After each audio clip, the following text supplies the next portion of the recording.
Estamos começando mais um episódio de O Backstage. E hoje eu tenho o prazer de receber aqui um amigo das antigas, acho que eu posso falar assim, das antigas, porque a gente teve um primeiro contato, eu acredito aí que pelo menos há uns 8, 10 anos atrás. Apesar de hoje não estar tendo tanto contato, mas assim, o carinho e a admiração continuam e, na verdade, crescem. Então, muito obrigado, Arthur Bezerra, obrigado por ter aceitado esse nosso convite de estrear aqui essa primeira temporada de O Backstage. Não, fico, em primeiro lugar, muito feliz em te rever com saúde, conhecer a equipe e ver todos com saúde também. E honrado com o convite e desejando do fundo do coração que você seja muito abençoado e próspero em todos os sentidos, que impacte muitas vidas. Valeu, obrigado, obrigado mesmo. Olha, quando a gente estava elaborando esse projeto aqui, vamos gravar um podcast. A nossa área de atuação muito é o audiovisual, é o cinema. E eu já várias vezes já comentei que a gente está acostumado a ver aquela frente bonita, o filme Uhum, pronto, né? uhum, Mas a estrutura por trás para chegar naquilo às vezes é muito não tão valorizada, uhum, né? Aqui a gente até tem uma câmera aqui que mostra um pouquinho do backstage, o pessoal que está aqui por trás uhum, gravando, que é o Flávio, o Caio, o Rafa, uhum. enfim, as pessoas, os equipamentos a estrutura que faz isso aqui funcionar bem, Sim. né? E uma coisa que sempre me chamou a atenção, principalmente nos dias de hoje, é essa plástica do ser humano, Uhum, né? Através das redes sociais, enfim, você vê muito a coisa pronta, os filtros da vida, uhum, né? O profissional muito bem sucedido, as empresas extremamente de sucesso, marcas, mas muitos esquecem que por trás existe ali no backstage existe muitas coisas acontecendo para que se chegue ali. Seja uhum, ela num sucesso no que se vê no mundo hoje, uhum. né, financeiro, de reconhecimento, ou até mesmo num sucesso que é a satisfação de repente ter uma vida simples e regrada. E a gente sabe que muitos fatores são importantes. E quando a gente pensou esse projeto, algumas pessoas me vieram assim à mente. Você foi uma delas. Por quê? Eu vejo na sua pessoa alguém que procura um conhecimento grande e consegue transformar esse conhecimento em sabedoria, que eu acho que é o grande, vamos dizer assim, a grande sacada, é você transformar conhecimento em sabedoria, ou seja, o saber quando usar, onde usar e como usar. E aliado a isso, outros fatores que na verdade eu não quero ficar aqui falando, eu quero que você fale pra gente. Mas para a gente startar essa nossa conversa, o Arthur, hoje, por onde anda, como está, já que a gente também está se revendo depois de muito tempo. Coincidentemente, começo um projeto profissional recentemente também, que eu vou falar um pouquinho mais para vocês, que tem a ver com inovação, que eu vou resumir numa palavra, Sidney: convergência. Eu acho que aos 54 anos, já venho militando na área de inovação há uns 6 anos, 6, 7 Uhum. anos. Em 2018 eu deixei a presidência que eu ocupei numa multinacional, e aí de lá para cá me dediquei ao caminho de inovação, né? Mas precisamente com muita humildade, começar de baixo, ser mentor, Sim. ah, colar com o pessoal do Sebrae, do Anjo do Brasil, Inovabra, Cubo, para aprender. Coincidentemente, hoje encontrei num evento de ESG, de impacto, uma advogada, a Carol, que eu assisti um curso dela no Inovabra, e ela falava sobre cap table, que é a formação do capital das ações de uma empresa. E Sim. foi uma aula que ela deu que para mim foi importante à época. Eu hoje tive a oportunidade de dizer que eu era grato pelos saberes que ela me passou. Então, aí de lá comecei como investidor anjo, Aham. investindo em algumas startups aqui e acolá. Hoje eu e Sandra temos no portfólio 5 startups investidas em educação e saúde e economia digital, sob o guarda-chuva de impacto social, né? Ou seja, tudo isso tem que se traduzir em impacto para o Sim. Brasil e para o mundo. E aí estou no conselho da Fundação Dom Cabral para a parte de pós-graduação, mestrado e doutorado profissionais.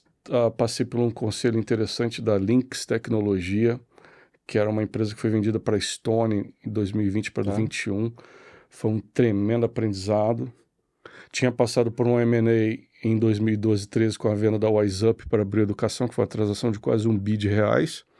E a gente pôde ajudar na construção da WiseUp e vivenciar tudo aquilo. Mas agora, a nível de conselho, no conselho fiscal, de uma transação de 6,7 bi. A responsabilidade, né, a fiduciária Sim. e civil grandes. E aí foi um belo aprendizado. Aí tive essa participação em alguns conselhos das startups também. E há coisa de 2 anos, quase 2 anos atrás, uma pessoa que eu conheci no conselho da Fundação Dom Cabral, o Sandro Valério, que foi head de inovação da Embraer durante quase 20 anos, sai e monta uma gestora de capital de risco para inovação, que a gente chama de corporate, em inglês, corporate VC, né?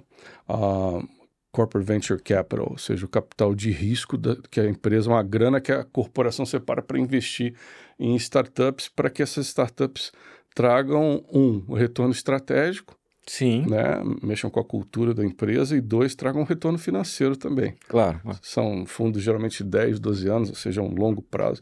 E o Sandro me chama, monta essa gestora, me chama para o conselho estratégico, que eu fiquei muito honrado. Sempre eu admirei muito também. E aí chega no ano passado, ele fala, vou spin-offar. Falei, como? Você, cara, em Depois de tudo pronto. quase 2 anos, você gerou quase 2 bi de capital comprometido com empresas como Suzano, Renner, criou o Renner X da Renner, que foi B3, Vivo, Votorantim. Eu falei, mas como? Olha esse portfólio de empresas que se amealhou, vocês amealharam, agora você vai ser... Não. Há uma questão de visão, há uma questão de sonho, há uma questão de DNA que não está dando para ajustar na configuração que eu tô. Eu vou começar tudo de novo. Você vem comigo agora como sócio? Eu orei, falei com meu pai lá em cima, nosso pai, falei com minha esposa, falei, vamos, com você eu vou. Então a gente começou um processo novo, e aí de novo, ele está falando a formação, né? A gente está falando do começar e recomeçar, dos ciclos da Sim, vida, sim. e como a gente repactua com os agentes envolvidos na nossa vida, com o entorno, a gente repactua objetivos conforme cada ciclo. Nós decidimos apostar, ou seja, poderia ir para um caminho mais confortável de me recolocar numa cadeira executiva, né, virar né, Sim. executivo novamente, ou continuar empreendendo. Eu falei, não, nós vamos empreender, porque aí eu volto para a convergência e fecho esse ponto. Eu acredito que isso é uma convergência dos anos empreendendo fora por conta própria, dentro de corporações, chamado intraempreendedorismo. Isso é uma convergência de anos servindo startups, apoiando, às vezes com a mão na graxa, empreendedores com o sonho de seja criar um Kumon para alunos com transtorno de aprendizagem, no caso da Up for All, ou da Connect Data do Gabriel, que é revolucionar a construção civil por meio de internet das coisas. Sim. E poder ter uma previsibilidade de economia na construção, reduzir desperdícios e gastos. Então, agora poder pegar toda essa experiência de corporates, empreendedorismo, startups, mentorias, investimentos anjos, investimento corporativo, M&A, fusão, aquisição, e fazer com que isso tudo convirja numa plataforma que se chama Slat Ventures, para poder, num modelo também de a gente acredita de parceria igualitária, equal partnership, inspirado na benchmark americana que investiu na Uber e né, Airbnb e tal, poder agora ter um veículo que em 10, 12 anos gere um ciclo para nós, para as pessoas que vão estar cooperando conosco, para os parceiros corporativos e para as startups, que nós somos Profound, a gente acredita que tem que apoiar o fundador também no momento de criação e de crescimento, que isso tudo vai convergir e vai se traduzir em inovação incremental, coisas que melhoram o nosso dia a dia, mas primordialmente a inovação de ponta. Tecnologia de fronteira. Meu sócio é um dos pais do carro voador brasileiro que ele fez com a Embraer. Começou no Vale do Silício, trouxe.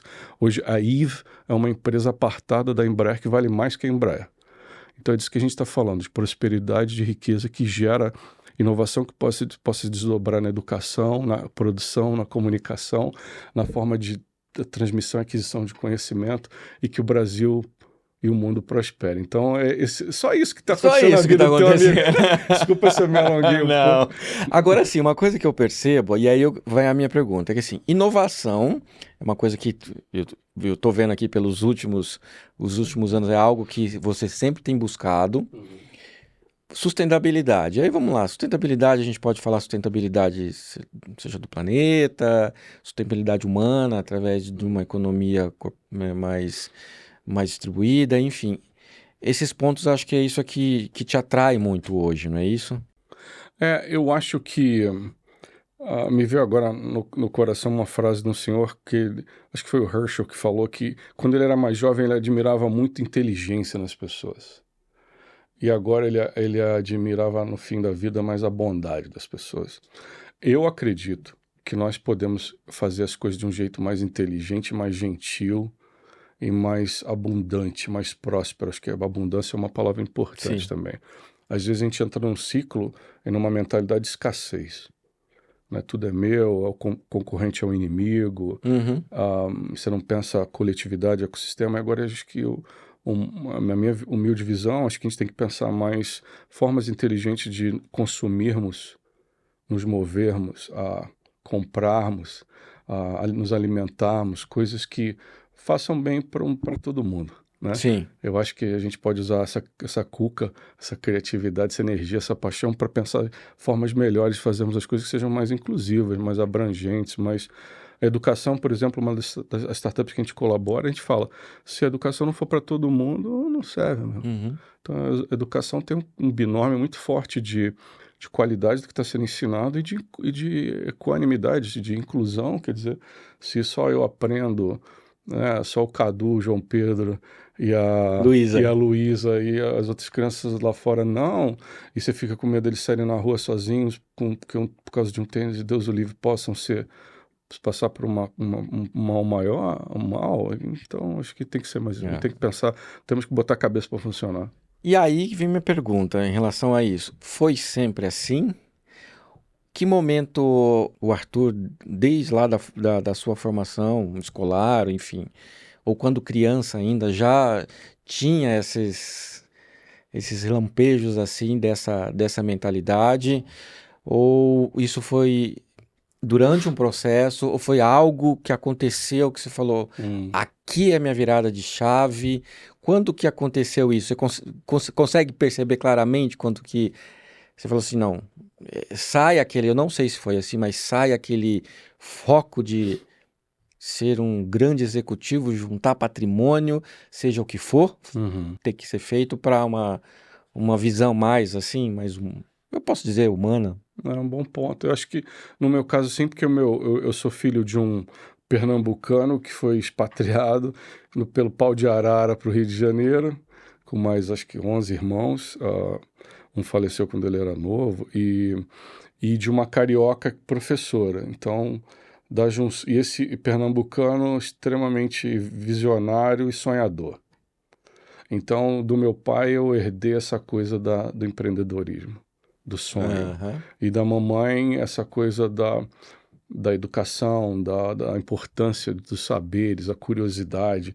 A minha mãe me ensinou a ler, escrever e conjugar os principais verbos, decorar a tabuada, antes de eu começar o que hoje é a primeira série do ensino Olha fundamental. só. Então, quando eu entrei, os primeiros 4 anos de ensino, para mim, só foi uma brisa, porque eu já sabia, até, pelo menos o presente, passado, futuro simples, eu sabia conjugar os verbos principais. Então, isso me deu uma acelerada. Mas duas outras drivers, assim, influências, Sidney. Primeiro, acho que a formação religiosa. Meus pais cristãos, protestantes, batistas, sempre infundiram na gente essa crença no divino, em Deus, numa força maior. Sim. E isso te leva a largar fronteiras, né? Independentemente da sua crença pessoal, nossos ouvintes e telespectadores. Então a religião teve uma força assim, de libertadora. E o protestante é weberiano, né? Então, trabalhar engrandece. Sim. Trabalho engrandece, não tem vergonha nenhuma você prosperar e adquirir coisas materiais, desde que você seja abundante. E a outra coisa foi minha paixão meu lado nerd, paixão pelos quadrinhos. Os meninos já viram minha tatuagem do Batman, então eu comecei... E depois, depois, deixa pro final, pra gente não perder o final. A gente vai mostrar aqui uma tatuagem emblemática que a gente fala pro final, Tá tá? bom. E eu lembro acho que com 4, 5 anos de idade, tinha um vizinho nosso lá no Rio, eu sou um paulioca, tá, gente? Eu sou um carioca expatriado para São Paulo já há quase 30 anos, casado com uma paulistana, Sandra. Um salve, meu amor, rainha. Pai da Camila e avô da Martina e do Antônio, que faz 2 anos no sábado que vem. E então sou praticamente um paulioca, né? E aí, mas quando eu morava no Rio, que era pequeno, eu não sabia nem ler ainda, aí depois minha mãe me ajudou. Eu queria ler os gibis na banca. Tinha um vizinho que tinha uma banca e eu queria ser dono de banca e queria passar o dia naquela banca. Aham. Que eu queria ler de tudo, do Tio Patinhas ao Homem-Aranha, enfim, Popeye, eu queria consumir tudo. E também enciclopédias, revistas, sei lá, né, de assuntos do dia a dia. Então, acho que talvez houve a influência dos pais, do empreendedor e da professora. Uhum. Houve a curiosidade com o mundo pop, com o entretenimento, com quadrinhos. Houve o lado da religião, libertador, no sentido que você pode tudo. Você foi criado à imagem e semelhança de alguém que criou o universo, você pode tudo. Pode sonhar. Mas também teve esse lado da curiosidade. Acho que isso talvez seja ou estimulado por essas forças, ou inato, não sei te dizer. Mas eu sempre me caracterizo como um curioso. Eu tenho muita curiosidade. Eu estou aqui, estou olhando, como é que será que essa câmera funciona? Será que ela tem infravermelho, filma no escuro? Bom, então, assim, é uma coisa que vem, né? Veio nato de você, essa visão mais humana da coisa, né? Deixa eu te dar, desculpa te interromper, me permita uma frase que veio no coração quando eu estava vindo para cá. O Maquiavel tem uma citação que é bem interessante. Acho que todo mundo já ouviu aquela frase que é muito polêmica, ninguém sabe direto quem falou, uns falam que foi Isaac Asimov, outros falam que é mais antiga, que a sorte favorece a mente preparada, né? Ah, Chance favors the prepared mind. Desculpa o anglicismo. Então, destino vai o favor divino, sorte, como você queira chamar, vai favorecer se você te ajudar se você estiver sim. preparado. O Maquiavel ele falou assim, na minha opinião, o sucesso de uma pessoa ele é uma combinação de 2 palavras, virtude e fortuna. Virtude sendo essa parte a parte que me cabe desse latifúndio, se eu sou curioso ou não, se eu quero estudar além da carga horária da escola, seja na banca, na livraria, onde for, na internet hoje. Então, a parte que me cabe nesse latifúndio de preparo, de curiosidade no que é esperado de mim ou extra. A gente vê um Oscar, uma santa que ficava depois do treino, treinava 1000 arremessos, acho que é mais por treino. Aí todo mundo olha, o cara tem a mão santa. Não, ele treinou pra caramba. Mais que os outros. Então, você está disposto a ler mais, a se sacrificar mais, estudar mais. Então, essa é parte da virtude. E fortuna, ele fala aí, pode ser algo místico, pode ser o destino. Eu costumo brincar que eu prefiro olhar para o passado e dizer que foi o destino, porque já está para frente meu livre-arbítrio e o foco no hoje, que é o que eu posso alterar. Então, acho que essa combinação de você que saber o que você pode fazer para ser excelente em alguma coisa, e aí as oportunidades aparecerão. Nós estamos saindo de um evento hoje, como eu comentei, de impacto. Na saída, indo para o estacionamento, encontro um outro amigo que é gestor de um grande fundo. Queridão, querido. Me vê, me dá um abraço, me chama de irmão, fala, o que estão fazendo? Isso. Vamos conversar. Isso foi sorte? Isso foi coincidência ou isso foi favor divino? Então, cada um vai ter uma leitura. Para mim é favor divino. Mas porque eu estava na rua, gastando sola de sapato, indo lá aprender, trocar, etc. Na saída, eu sou abençoado com isso. Então, acho que eu paro por aqui. Essa coisa de foi sorte ou foi preparo?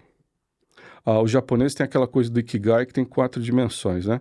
Eles falam assim, você quer ter sucesso? Beleza. Você gosta, ama o que você faz? Número 1. Legal. Mas você é bom nisso? 2. 3. O mundo precisa disso?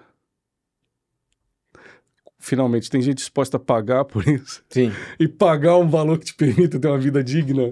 Acho que os japoneses têm razão com essa coisa do Ikigai, e acho que Maquiavel faz sentido. Outros livros de sabedoria falam isso de alguma forma. Mas eu acho que se você for ficar olhando para o passado, eu não tive acesso a isso, não tive acesso àquilo. Eu fui praticamente autodidata em inglês. E é justamente isso, né? A pessoa que ela vive no passado, ela carrega um peso muito grande.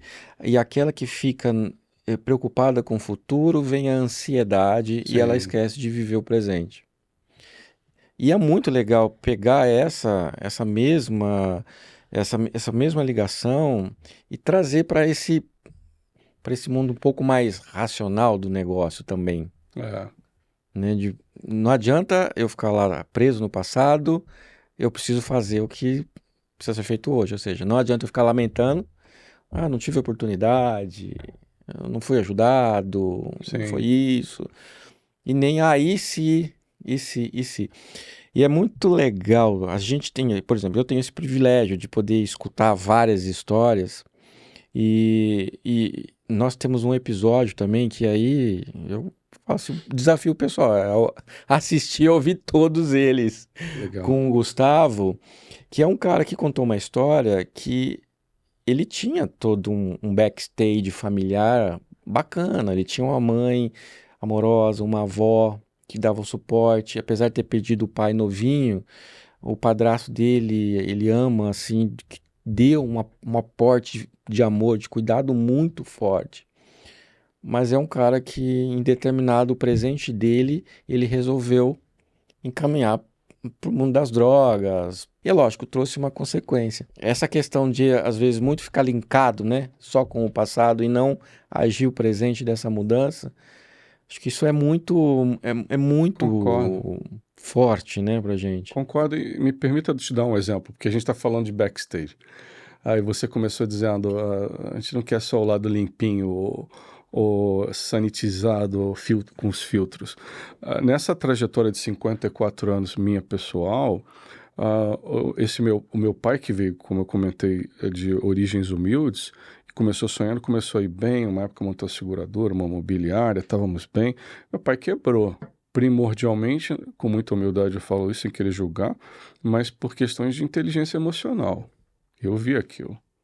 E foi um aprendizado, porque eu vi as pessoas que puxavam o saco do meu pai, Uhum. desculpa a expressão, estavam ao redor dele por causa do dinheiro, o que quer que seja, não que ele fosse milionário, mas ah, que sumiram depois que ele quebrou. E ele não quebrou uma vez, ele quebrou umas duas vezes. Então, alguém que veio de origens humildes, cresceu, quebrou, teve os ciclos. Esse que vos fala também já quebrou, já teve fases difíceis também. Então, se uma mensagem talvez que eu queira reforçar, que vocês vão ver ao longo dos episódios, é que não existe, não existe perfeição a nível humano. Eu hoje tento me libertar desse conceito de esperar a perfeição de mim, minha e dos outros. E que você vai ter uma trajetória perfeita, que a vida vai ser de felicidade 24 por horas, como nas mídias sociais e com os filtros perfeitos. Então, se liberta da vida do conceito de perfeição. Uhum. Às vezes o ótimo é inimigo do bom. Então eu estou falando de ciclos, eu estou falando de você vai ter dias bons e dias felizes, vai ter dia e vai ter noite, vai ter, como Guimarães Rosa fala no Grande Sertão Veredas, a vida é assim mesmo. Correr da vida é assim, esquenta, esfria, aperta, afrouxa, mas o que ela quer da gente é coragem. Então você tem que ter coragem nos ciclos. E uma coisa que está muito na minha mente, Sidney Turma, essa questão de que se a vida é impermanente é cíclica, e eu vou alternar momentos de abundância com de escassez e de. Uhum. Então, como é que você faz um planejamento? Acho que para isso, do que é possível de ser controlado, e como é que você, volto, repactua com as pessoas que você ama os teus, na linguagem aí de negócio, stakeholders, as pessoas interessadas no negócio. Sim. Então, a gente passou por um perrengue financeiro um tempo atrás e eu tive que sentar com a minha esposa, que como eu, como você, como a maioria gosta das coisas boas da vida, falou, temos que repactuar, vamos agora é fase de apertar o cinto com a filha, etc. Então, acho que você tem que sentar com as pessoas e falar, pô, agora não, a gente corria maratona, corríamos maratona juntos, meu amor, agora eu não estou conseguindo mais correr maratona, vamos correr, vamos 5 quilômetros, vamos Uhum. caminhar.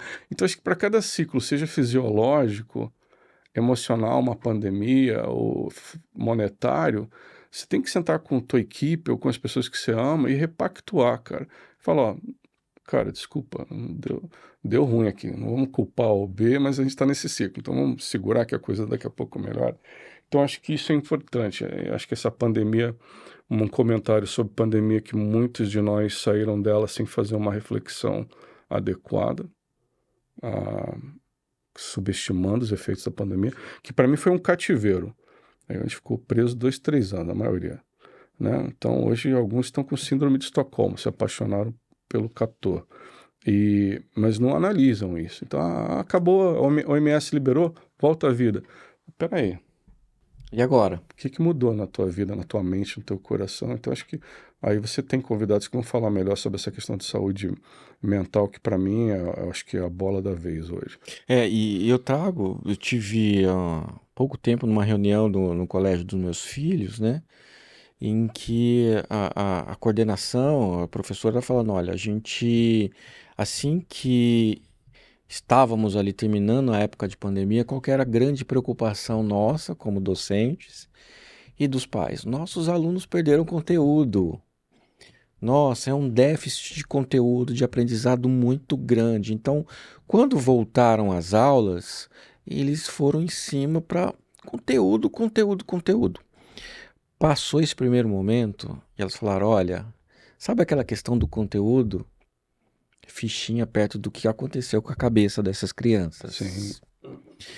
O que nós temos hoje da questão psíquica das crianças é, assim, incalculável perto do conteúdo, porque o conteúdo, um dia você aprende. Exato. Ainda mais hoje, você taca no Google, uma criança quer saber sobre um negócio, taca no Google, ela aprende. Uma hora ela vai aprender.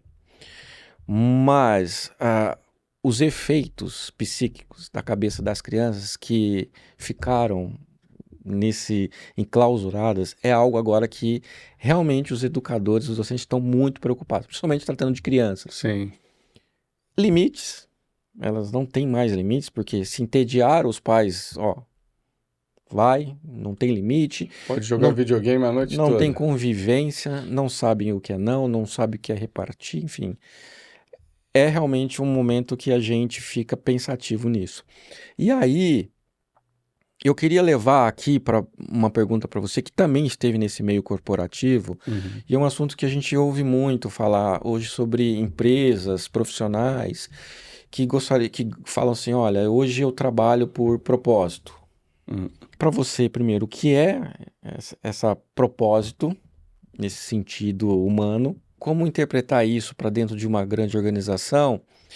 E quando você estava, no caso, dirigindo uma empresa que ela tem fundos ali, vamos dizer, materiais, muito de hard skill, como que você lidava com essa questão dos soft skills, ou enfim, como que era essa sua movimentação lá dentro?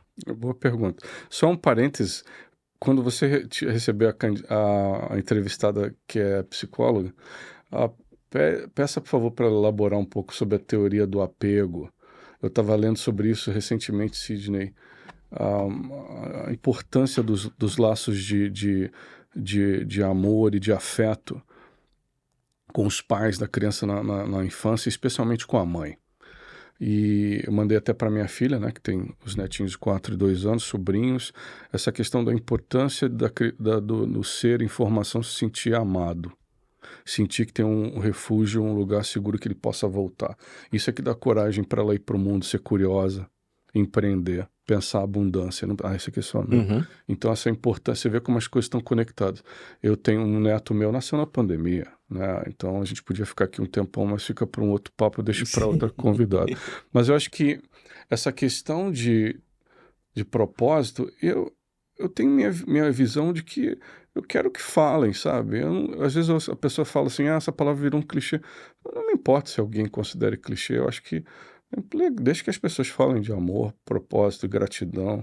Outro dia um amigo falou, Mas você acha que rola mesmo isso? As pessoas falam e rola isso mesmo nas organizações? Eu acho que nós não podemos categorizar nem julgar. Há empresas, há projetos, seja no setor público, privado ou terceiro setor, que verdadeiramente estão buscando se reinventar. E pensam que nessa questão da abundância, né, que as coisas podem ser feitas de uma forma diferente. A motivação, quero dizer da seguinte forma, para se pensar em propósito corporativamente ou não, do ponto de vista de resultados, ela não sei se ela... Tudo bem, o como é importante, mas os frutos são mais importantes para mim. E eu explico. Há uns 3 anos, 2 fundos gigantes, o BlackRock, e o Morningstar, na carta anual para os investidores, depois o Bezos fez isso na Amazon também, eles soltaram na sua carta anual, que são né, declarações importantes para dar o tom da coisa, são os caras junto lá tem centenas de bilhões de dólares, ou trilhão. Esses caras falaram assim, beleza, você tem que começar a pensar mais no como você toca teu negócio.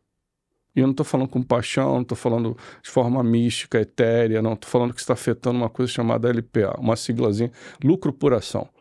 Está afetando o resultado. Então, motivado pelo resultado também, de novo, sem julgamento, ele está dizendo a banda tem que tocar diferente. Vocês têm que começar a pensar esse troço de trabalho escravo, impacto social, racismo, inclusão. Vocês têm que pensar metais raros que são extremamente... A produção deles, escavação deles, extremamente danosa para o ambiente. Alumínio, sei lá. Vocês têm que começar a pensar nisso de uma forma diferente. Na extração, produção e condução dos negócios. Porque se não fizerem, para uma parcela grande de consumidores que está evoluindo cada vez mais em certos mercados mais maduros, vai afetar meu lucro por ação. Outros estão dizendo assim, beleza, minha empresa já ganha dinheiro, eu estou começando minha empresa do zero, mas eu quero que ela comece diferente. Pelos meus filhos, por mim, pelos meus valores, pelo planeta. Então, a motivação é importante? Sim. Como os processos são feitos dentro de uma empresa, independentemente do porte, são importantes? Sim. Mas eu acho que o fruto vai ser mais importante. Então, se ela começar a partir... E aí volto para o meu caso. Pela formação, imperfeito como sou... Sempre tive a preocupação de ser mais inclusivo. Tenho muitos defeitos, muito mais defeitos que virtudes.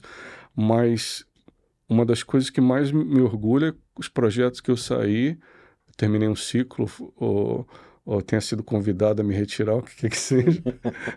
O Triumph, que foi um exemplo que, falando de fracasso aqui, que conversávamos há pouco, um dos maiores projetos da minha vida, que era a Triumph Motorcycles, que a gente importava a marca desde o início da década de 90. No final dos anos 90, a gente perde a distribuição do Brasil por uma questão política.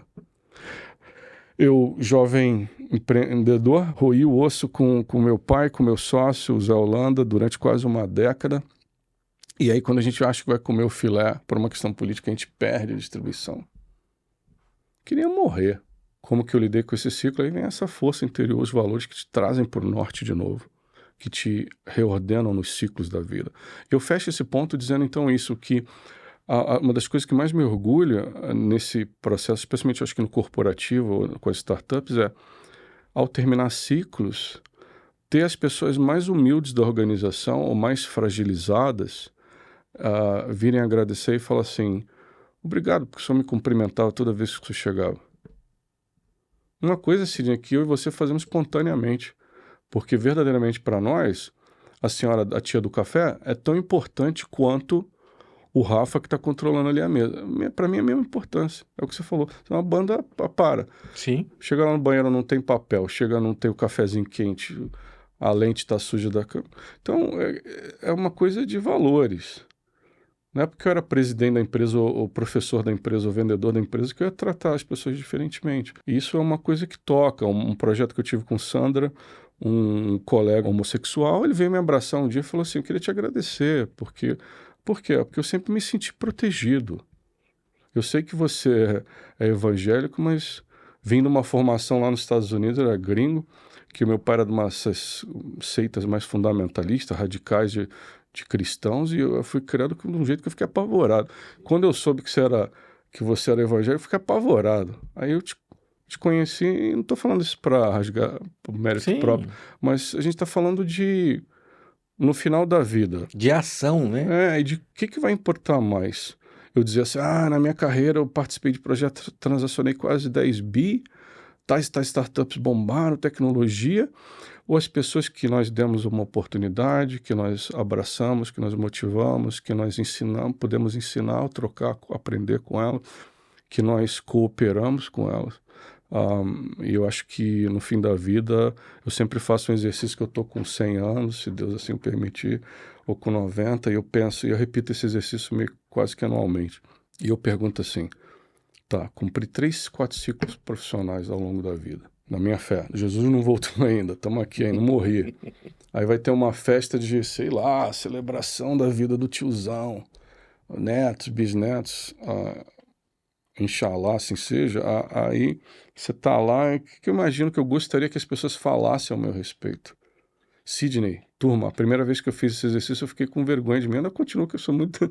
A gente tem muita coisa para melhorar sempre, mas, cara, eu fiz esse exercício, aí eu fui fazendo uma coluna das coisas legais que eu achava que as pessoas diriam ao meu respeito, coisas negativas. E, pô, a negatividade imperou ali. Eu falei, caraca, preciso melhorar. Eu sou muito exigente, sou muito duro.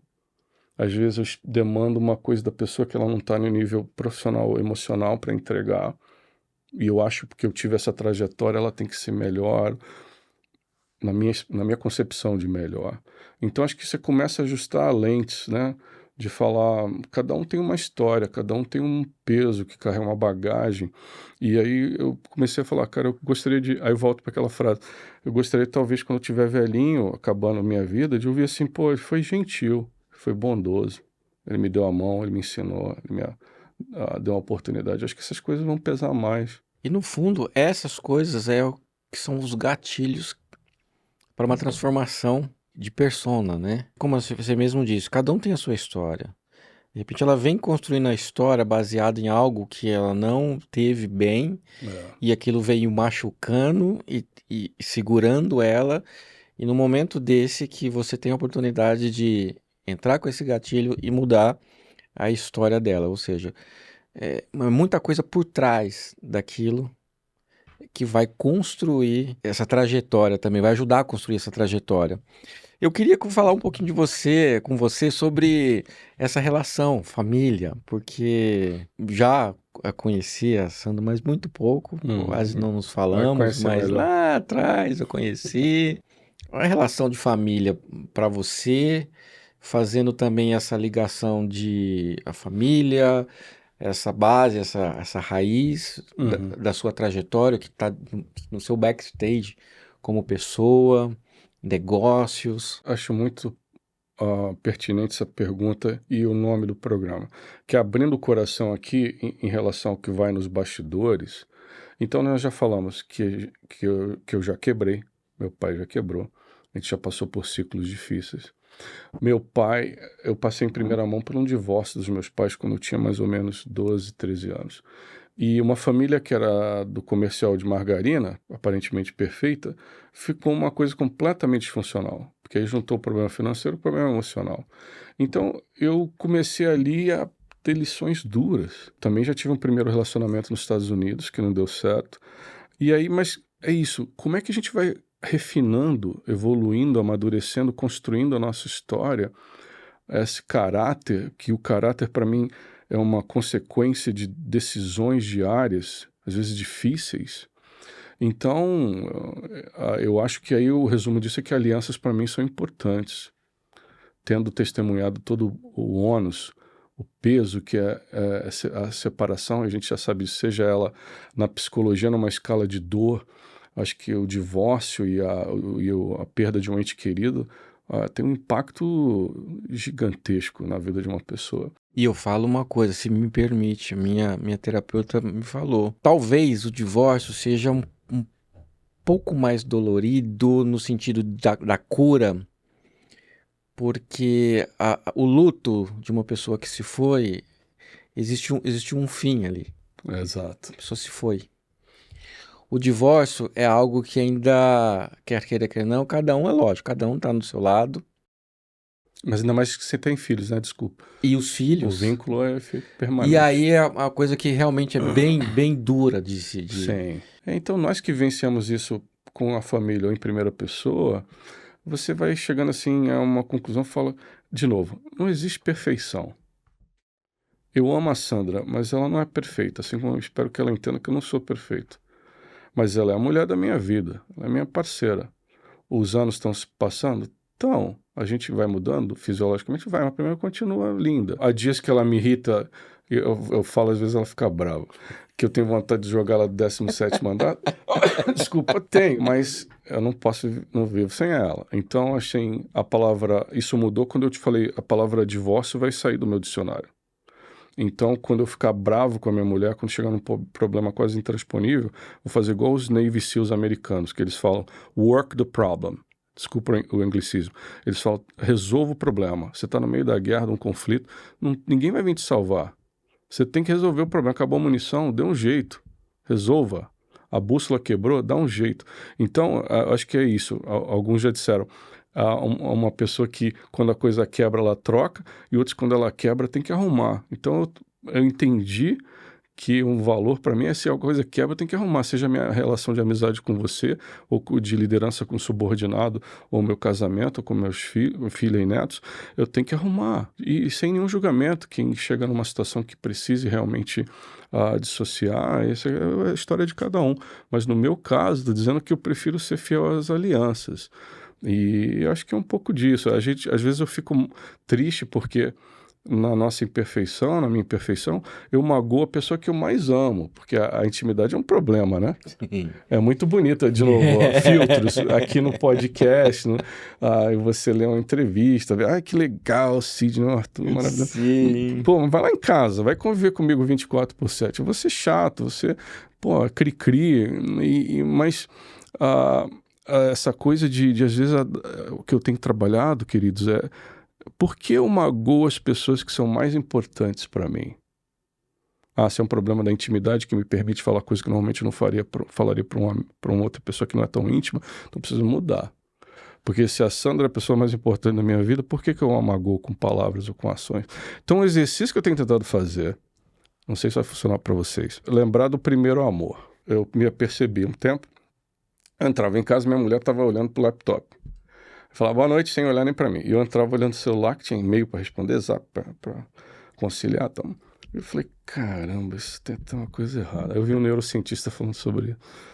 Então ele recomendou os primeiros 3 minutos, entra na sua casa e olha para as pessoas que você mais ama. Tudo isso que você está ralando, batalhando, fazendo, produzindo, gerando, não é para bem-estar dessas pessoas, você não quer o bem, a abundância, por que você não chega em casa e não dá nem atenção para ela? Então eu tento me policiar, Sandra me avisa se eu estiver falando, nos primeiros minutos quando eu entro em casa, não olhar para o celular, olhar nos olhos da minha esposa e tentar imaginá-la como eu conheci a primeira vez em 95 e que ali me apaixonei. Então acho que você pode fazer isso com o seu filho, antes você fala assim, esse adolescente pentelho que me enche o saco, não vontade de matar. A primeira vez que eu peguei essa criança no colo, os sentimentos que invadiram o meu ser.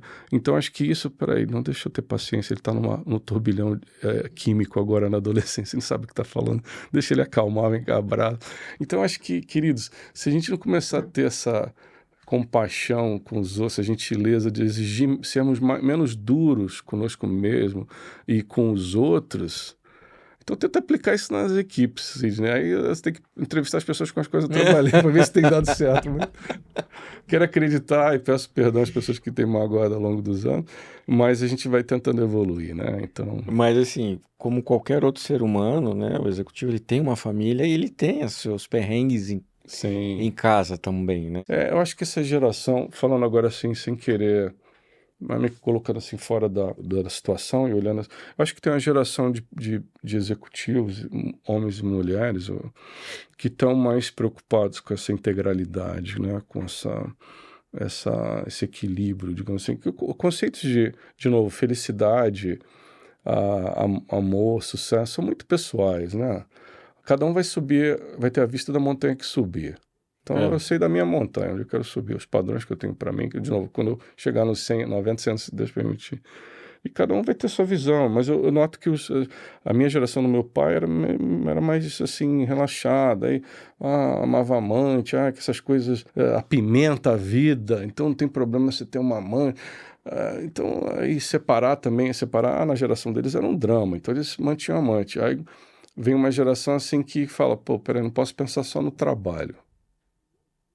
Mas em paralelo, para ele se separar também já é uma coisa mais comum, digamos assim. No troca, né? No geral. Não conserta, troca. Então, por isso que eu acho que é muito pessoal, cara. Mas eu vejo, assim, os executivos mais novos preocupados, assim, com o que estão... Aí você falou de propósito, não é muito papinho. Eu acho que em parte não, viu, cara? Especialmente aqui um toque, assim, para o talento. Eu trabalho muito com startups e com tecnologia. E tá toda essa discussão sobre a forma de trabalho, né? Pós-pandemia, as indústrias, negócios mais tradicionais falam, não, mesmo com as ferramentas de controle de produtividade, tem que voltar todo mundo para o trabalho, para o escritório físico. Isso depende da cultura e do segmento, né? Elon Musk falou isso, mas Elon Musk também tem indústria também. Então, a indústria, os caras têm que estar lá, né? Seja fazendo o avião que vai para o espaço, o veículo que vai para o espaço, as mega baterias. Mas eu acho que, de forma geral, o híbrido, em vários aspectos da sociedade, ele veio para ficar. Estou falando isso a nível global, tá? E geracional, pensando nesse caldeirão todo. Você vai ter um modelo híbrido, tanto educacional, coisas on e off, coisas de curta duração, longa duração, conteúdos gratuitos, conteúdos pagos, conteúdos nacionais, internacionais, conteúdos formais e informais. Esse aprendizado contínuo, para mim, híbrido, na educação e no trabalho, eles vieram para ficar. Aí eu fecho. O talento, seja em programação, tudo bem, está tendo uma crise agora, vários players, plataformas estão mandando programadores embora, mas o talento não aceita mais certas coisas. Então, se você quer gente ir lá na Slat, por exemplo, a gente quer os melhores, porque eles vão comer a cereja do bolo com a gente daqui a 10, 12 anos, né? Não, desculpa, depois de 6 anos a gente já tem um cascalho aí, mas sim, espero. Mas assim, a gente quer os melhores. O melhor, cara, se você não tiver uma conversa mais ampla, generosa, flexível, de falar, pô, como vai ser a nossa forma? A gente trabalha na nuvem, por exemplo, funciona. A gente tem ferramentas para controlar CRM, Sim. agenda, propostas, tudo. Pô, então, há mecanismos. Então, eu acho assim, se você for muito rígido, você vai ficar com a média. Mas talento mesmo você não vai segurar não, filho. A gente tem Sidney agora no nosso estatuto, no DNA que a gente está criando, além do modelo de Equal Partnership, essa coisa muito de conheça seu cliente. Já apareceu sem arrogância uma possibilidade, uma aproximação com uma grande entidade esportiva que nós dissemos, não dá, pode ter o nome, o dinheiro que tiver. Não vão. Mas vocês estão bootstrapping, vocês ainda estão sem receita, estão vendendo ainda, né? Como é? Vendendo almoço para comer a janta. Para comer a janta. Mas, cara, de novo, se a vida permitiu a gente ter alguma decisão, alguma escolha também, a gente certas coisas não. Então, perceba, com quem eu quero trabalhar, quem eu quero na equipe, seja do estagiário até um sócio, com os clientes que você vai se envolver. Então, são decisões que cada um vai ter que tomar, sabe? Vamos lá, agora eu quero entrar num assunto que eu percebi também que isso tem uma influência muito forte para você. E aí eu vou até te mostrar, eu vi uma tatuagem, a sua qual delas? tatuagem aí, e eu tenho uma muito parecida aqui no meu braço, ó. Sim. Faith, Hope, Love. Fé, esperança e amor. Que lindo. Né?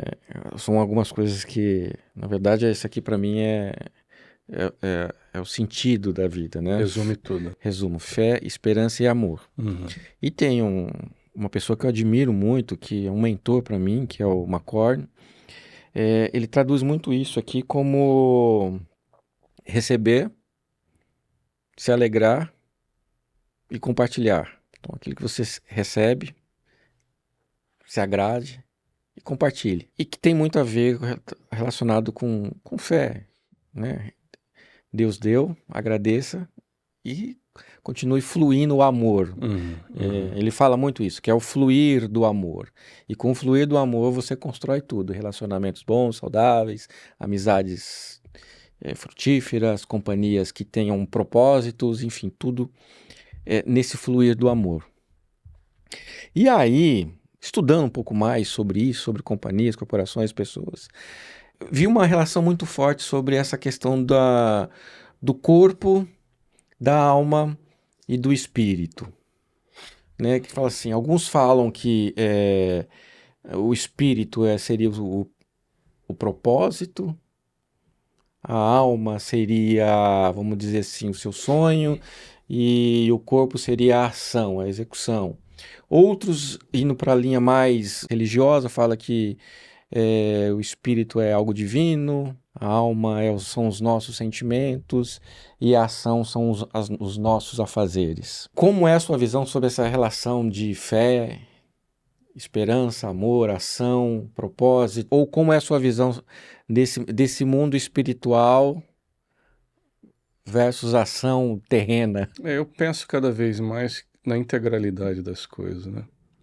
Ah, quando eu era criança, na igreja, a gente tinha uma percepção, uma perspectiva mais de que nós que estávamos na, na, na, na- na congregação ali, nós éramos espectadores, né? Uhum. Estávamos sendo alimentados e tal. E que o pastor, o padre, o imã, sei lá, ele que era o responsável, o sheik, ele que era o responsável por ir lá trabalhar. Essa diminuição dessa simetria do que é o sacro e o que é o profano, na minha cabeça, para mim é uma coisa só. Ou seja, se eu estou lavando pratos, eu tenho que lavar esses pratos da melhor forma possível, porque isso é sagrado. Eu estou ajudando pessoas a se alimentarem adequadamente, né, de uma forma limpa e com saúde. E se eu estou varrendo, se eu estou ensinando, se eu estou vendendo, acho que essa coisa de que os teus valores têm que estar imbuídos, têm que estar presentes, permeando, transbordando no que você faz. Eu acho que aí cada um vai infundindo seus valores de amor. Freud falou judeus que mexeram muito com o mundo, né? Freud e Jesus, Marx também, né? Com o Capital, mas Freud falou uma coisa assim do compatriota dele, falou assim, Jesus pediu uma coisa muito difícil, esse negócio de amor aí. Eu, às vezes, também, quando eu li esse versículo quando eu era mais novo, eu tinha raiva. Esse negócio de amar, porra, amar o próximo como a mim mesmo, isso é vizinho, isso é demais, né, cara? Se você fala, Freud falou, se tivesse pedido para respeitar os outros, já tava bom, É não um pouco para mais amar, fácil. fazer o bem para quem me faz o mal, dar outra face, são conceitos muito difíceis. Mas se eu fosse resumir como você tem aí, para mim é a regra de ouro. Faça aos outros o que você gostaria que fizesse para você. Como Jesus resumiu toda a lei, meu Jedi Master. Mas aí, para não perder o ponto, eu acho que é isso, de os valores que tem que estar no dia a dia em tudo que eu faço, consumo, transporto, e ahn, um pensamento também. Salomão falou uns 700 anos de Jesus chegar na Terra, ou da Era Comum, ele falou o seguinte, uma tradução de Provérbios 4, ele fala assim, tá tudo na mente. Assim como se imagina, o é. Isso 2.700 anos quase atrás. Uma outra tradução mais comum fala, cuida do teu coração, das tuas emoções, porque delas provém as fontes da vida. Então ele fala, cuida das suas emoções, cuida da sua mente. A outra tradução é, assim como você imaginar na sua mente, você será. Então acho que isso tem um poder muito grande de você achar que queira que você possa ou não possa, que você deva ou não deva. Tá tudo na sua mente, cara. Se o amor é importante ou não, se você vai só respeitar os outros.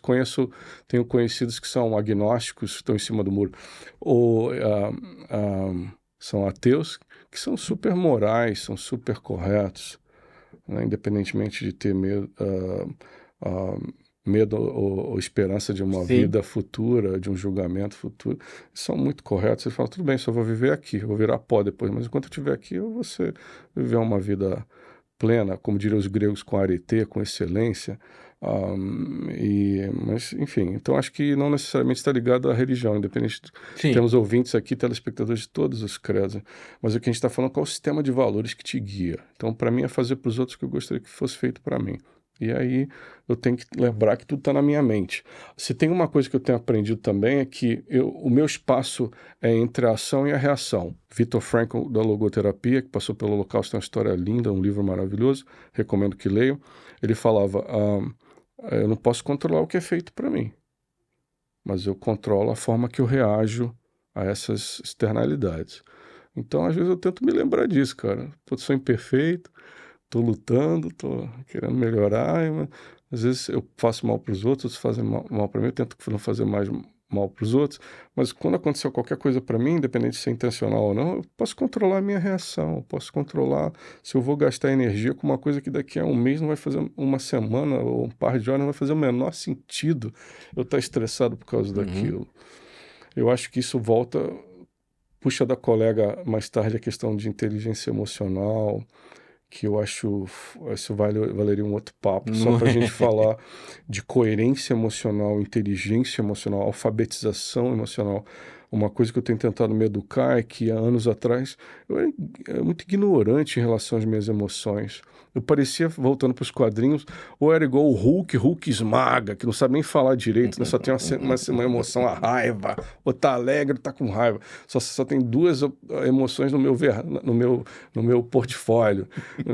Não, cara, E é pô, e é engraçado, né? Que o Hulk, a raiva dele fazia ele se tornar um cara que fazia o bem. Olha só e que mais forte, contraponto. né? Olha só. Mas só para fechar, pensa comigo, Cília e turma, essa coisa de, no espectro positivo, cara, eu posso ter tantas emoções.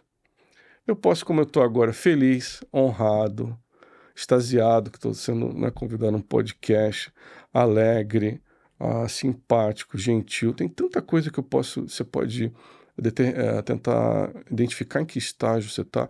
E no negativo também não existe só raiva. Eu posso estar, não estou com raiva, eu estou com inveja.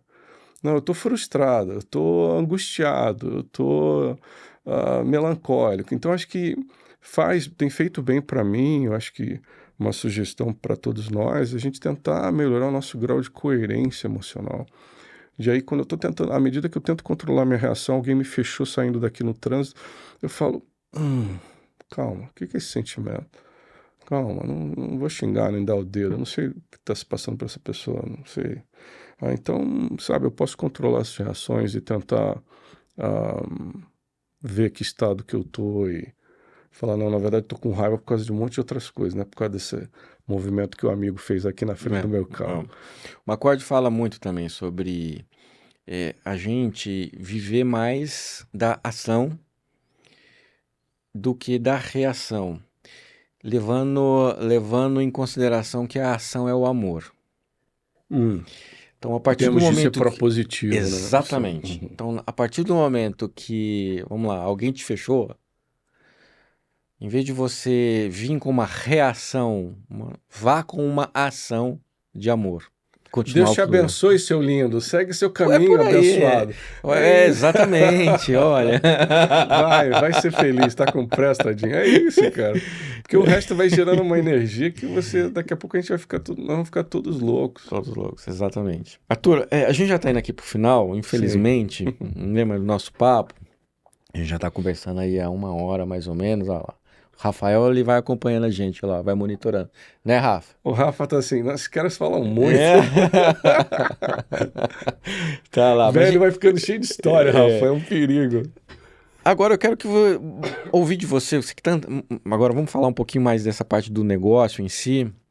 Você que está antenado nesses movimentos hoje, tá? Os movimentos de inovação, as empresas, as grandes companhias que estão vindo aí, a gente está vendo muito sobre inteligência artificial, postos de trabalho sendo colocado em risco, muitas startups que eram consideradas as grandes aí, mandando muita gente embora, os unicórnios da vida. E a gente tem um cliente, por exemplo, que eram fantásticos e assim estão passando por momentos bastante cruéis.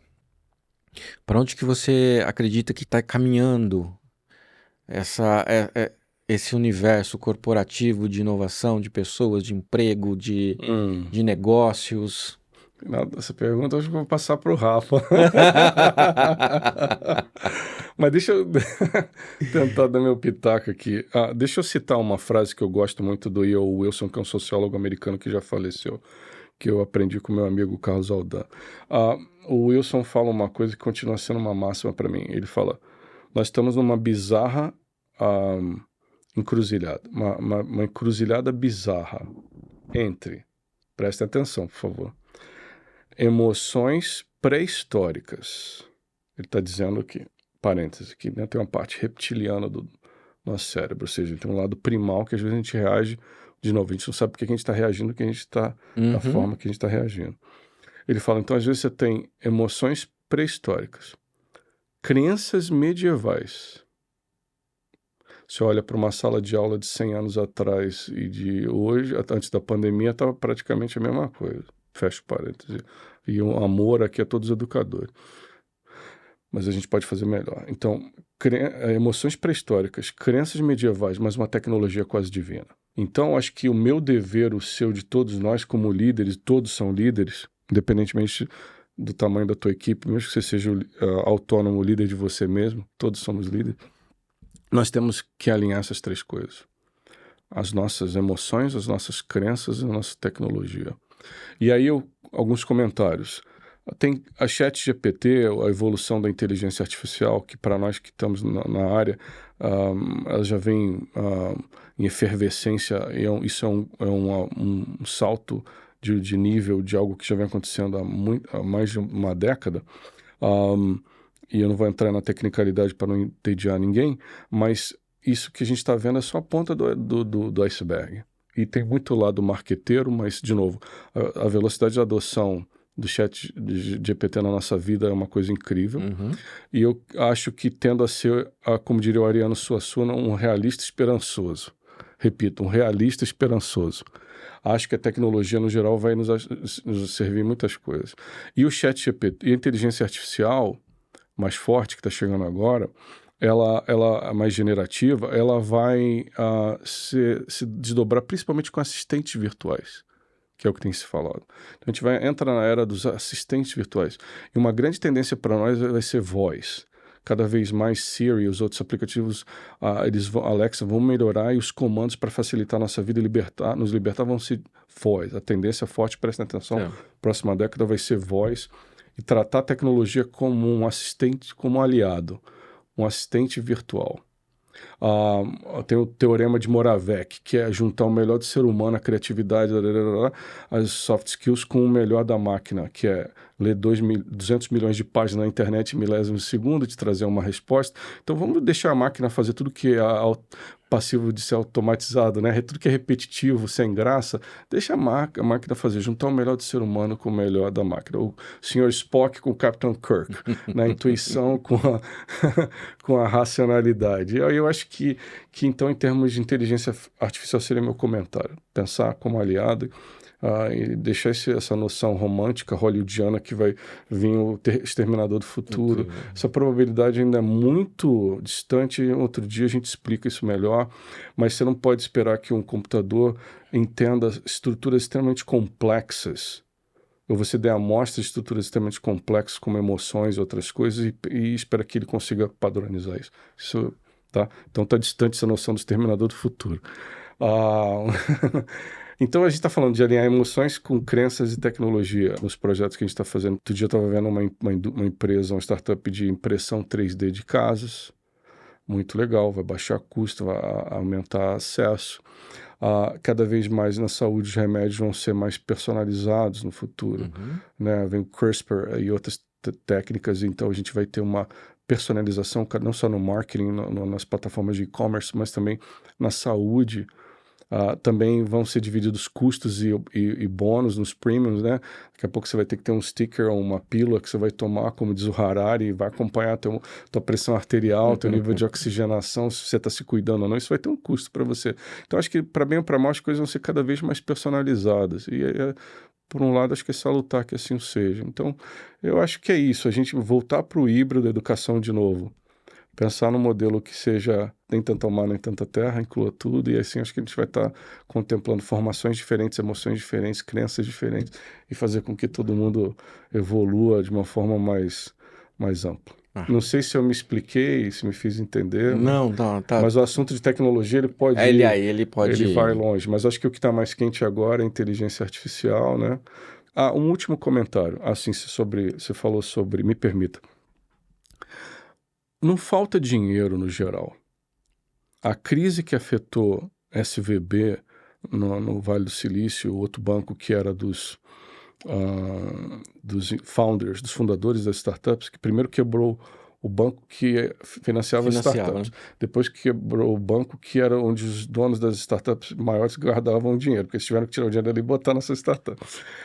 Então, no Brasil, por exemplo, o Sandro está envolvido com a BVCap, que é a associação que rege essas empresas que separam capital para inovação. Nós acreditamos que isso tem um corte que está sendo mais afetado. Aí você vai entender um pouco melhor por que algumas startups estão sofrendo. Essa crise que para nós é momentânea, Então, eu vou repetir, no geral não falta dinheiro. Nós estimamos que é cerca de 3 bi de dry powder, de capital, particularmente corporativo, que está disponível para ser investido em bons projetos. De novo, bons projetos com bons e sólidos fundadores, aquele que tem a pegada de cachorro vira-lata caramelo, nem talvez unicórnio, nem camelo. O que é o vira-lata caramelo? É aquele cachorro pô, que tá na rua, que você vê ele todo dia, que toma chuva e não adoece, o nego chuta, ele levanta, e ele não desiste. Então a gente precisa de... E o Brasil é rico, a nossa brasilidade é forte nisso, a gente brasileiro, a gente não desiste nunca. Então acho que não falta dinheiro para bons projetos, e bons fundadores, especialmente no mundo corporativo. As empresas e os fundos estão se reajustando.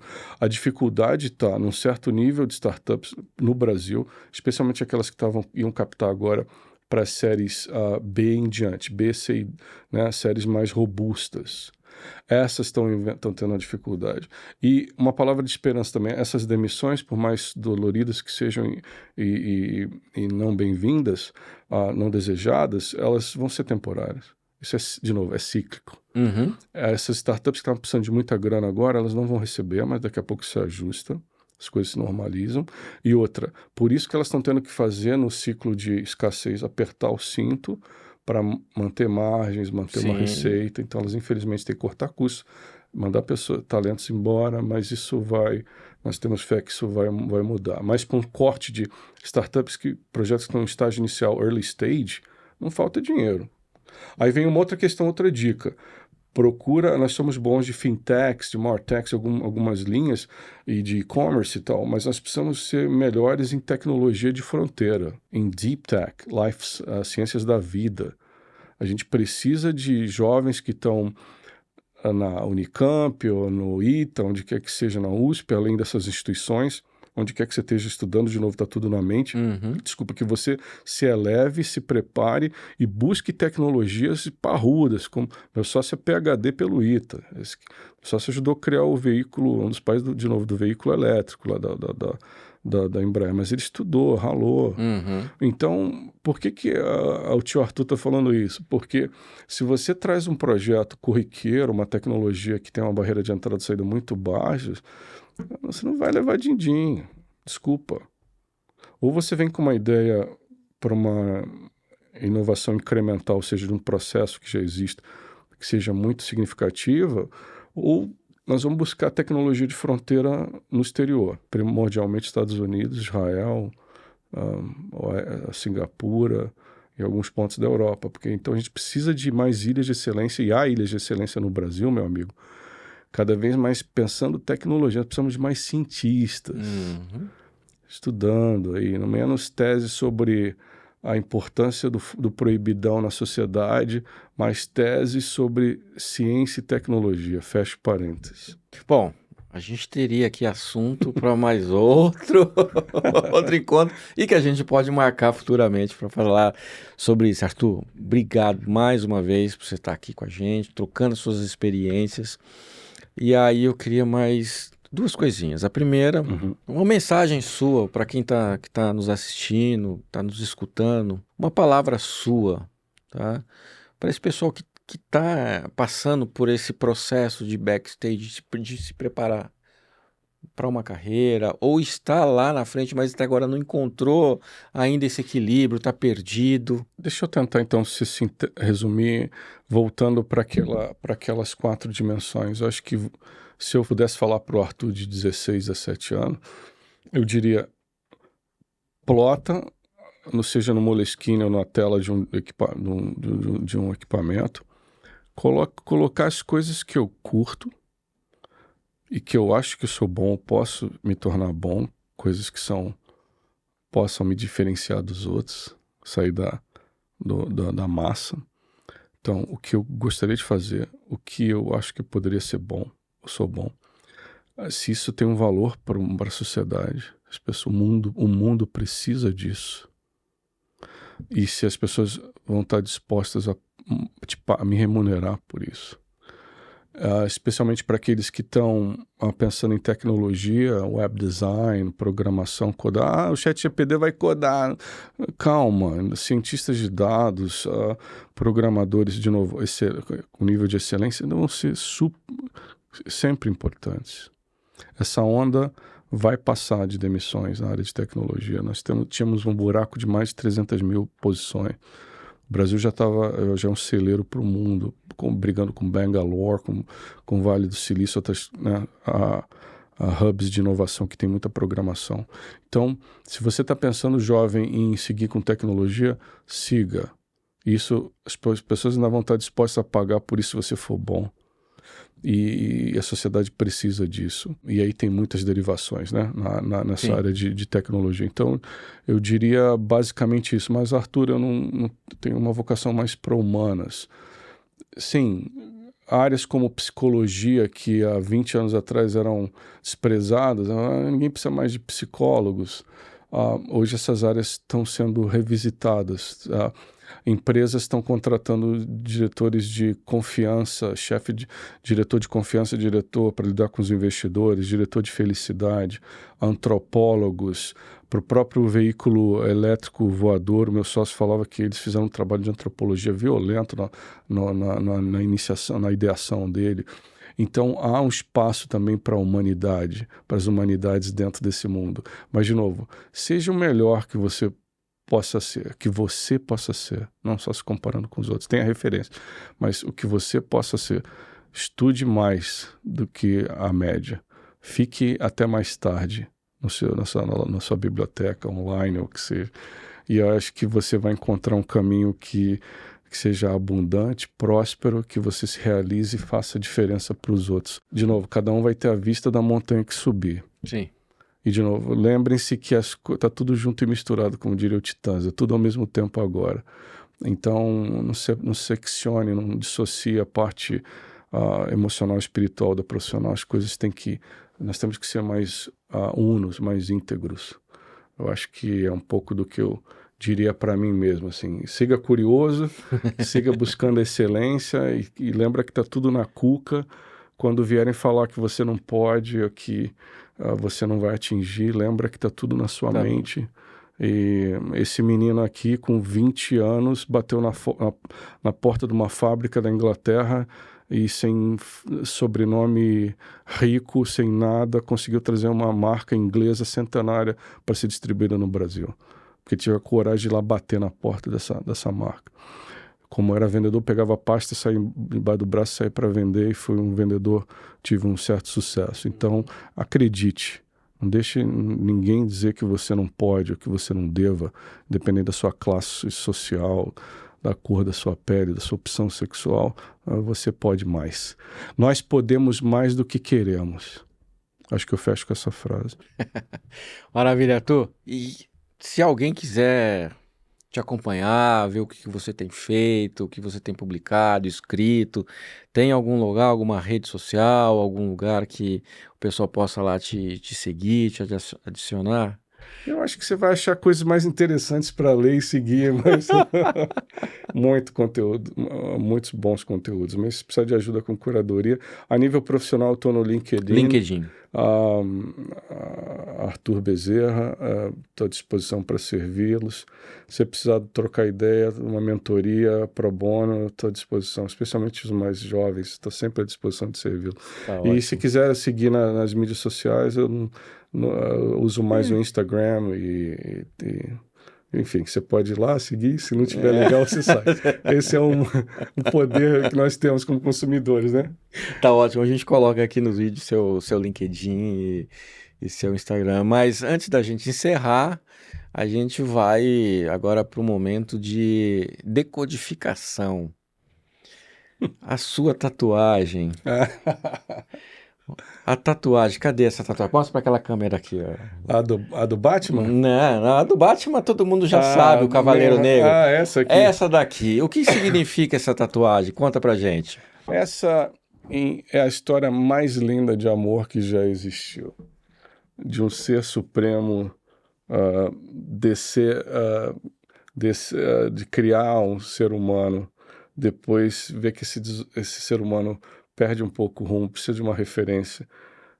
Ele desce na forma de Jesus Cristo. A vida volta a bater na gente e a expectativa para o futuro é promissora. que nós vamos evoluir, nós vamos melhorar, nós vamos crescer, nós vamos nos unir. O melhor de nós vai aflorar e nós vamos ser cada vez mais à semelhança dele. Essa é a história mais linda de amor. E essa última é a glória, né? É a glória, é o A glória. porvir, é o que nos espera, o céu, a vida pós-morte, um novo estágio, uma nova fase ainda mais linda, mais inclusiva, mais pura, mais bacana. E para os meninos novos aí que gostam de quadrinhos aí, quando eles olham essa última tatuagem, essa última figura aqui, eles já associam ali com a glória? Não, que você estava contando a história pra gente em Eu off. tô doido pra te mostrar o Batman, você tá aqui. Não, Batman a gente mostra depois. Eu tô interessado nessa história do tiozinho. Quando eu fiz essa tatuagem, eu queria botar a nuvem representando o céu, a glória futura. E aí eu pedi pro meu tatuador, me faz uma nuvem. Ele falou, Arthur, tem esse modelo aqui que é bem legal. Eu falei, show, gostei. Meio oriental, né? E aí eu sou fã dos eventos da Comic Con. Eu fui em todas as edições, estou lá esse ano, bombou o tal do Naruto. E eu vejo, foi o cosplay mais bombado lá. Eu vejo aqueles meninos com aquela toga preta, com aquela faixa na testa, e eles olhavam a minha tatuagem e falavam, aê tio, legal, Naruto! Naruto na veia. Eu falei, do que eles estão falando, meu? O que é Naruto? Então, um salve para os fãs do Naruto. Sensacional. Que vocês brilhem também, voa, moleque. Pessoal, a gente termina aqui mais esse episódio. E aí o meu pedido vai que se você ainda não segue a gente no nosso canal, siga a gente, compartilhe, dê um like. A gente também tá lá no Instagram, @oBackstageCast. Ok?